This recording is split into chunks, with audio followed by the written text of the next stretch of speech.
Hi student, I'm Sukwant. I want to take 1 minute from your precious time in this video. All questions are given for exam practice. You can do your good practice and you can achieve your desired score. Thank you. I will you soon.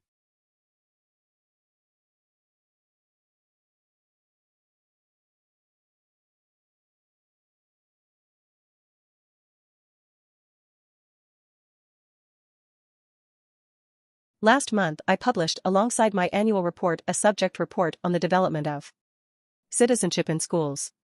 The report celebrates the success of some schools in implementing the citizenship curriculum. It praises those schools where there have been substantial developments in the subject and which now go a long way towards fulfilling national curriculum requirements. In the report, we are critical of schools which have not taken citizenship seriously, either through reluctance or lack of capacity to make appropriate provision in the curriculum. Citizenship is marginalized in the curriculum in 1/5 of schools. It is less well established in the curriculum than other subjects, and less well taught.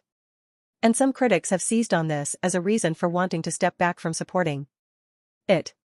Yet, the progress made to date by the more committed schools suggests that the reasons for introducing citizenship are both worthwhile and can be fulfilled given the time and resources. Indeed, those reasons are given added weight by national and global events of the past few months. While not claiming too much, citizenship can address core skills, attitudes and values that young people need to consider as they come to terms with a changing world.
One of the most amazing things that's happened even in my lifetime is the prediction of cosmology. When I started out 40-odd years ago, we thought we knew that the universe began a Big Bang. Some people doubted even then. We thought the universe was about 10 or 20 billion years old. But now, for really very sound scientific reasons, we can say that the universe did started in a Big Bang and it's 13.8 billion years old. So it's not 14, it's not 13 because a decimal point in there, and that's a stunning achievement to know that.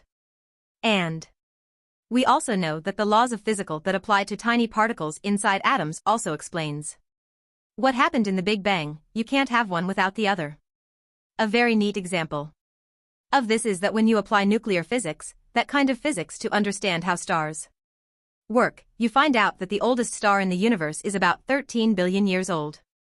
So there. Universe is just a little bit older than the stars. Fantastic. If we done it and counted in the other way around and said that the stars were older than the universe, we would say science we're in deep trouble. But it's not. Everything fits together and we know how the universe began. We got to know how the way it is. The future that it suspects we don't know quite well what's going, but we got some ideas, which are as good as those ideas we had 40 years ago about how Big Bang happened.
So today we're going to finish talking about the fat-soluble vitamins.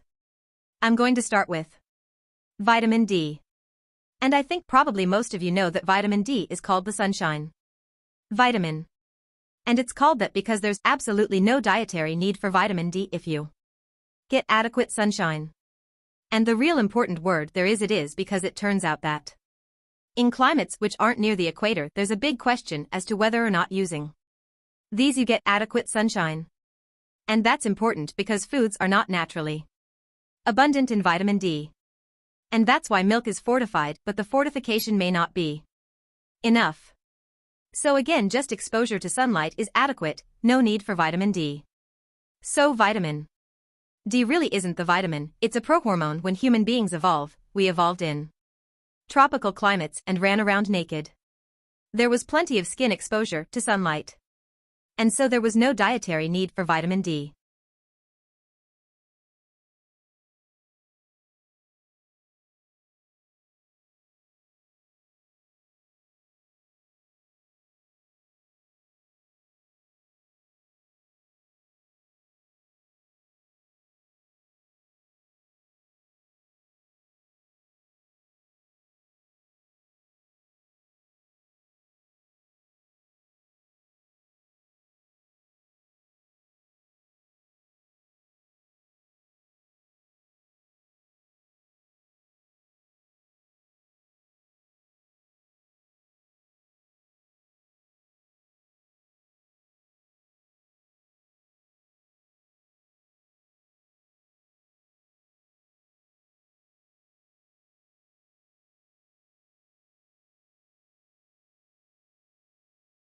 Thank you for watching this video, will help you a lot, and subscribe our channel Vital PTE Academy to see more education related videos of PTE Academy.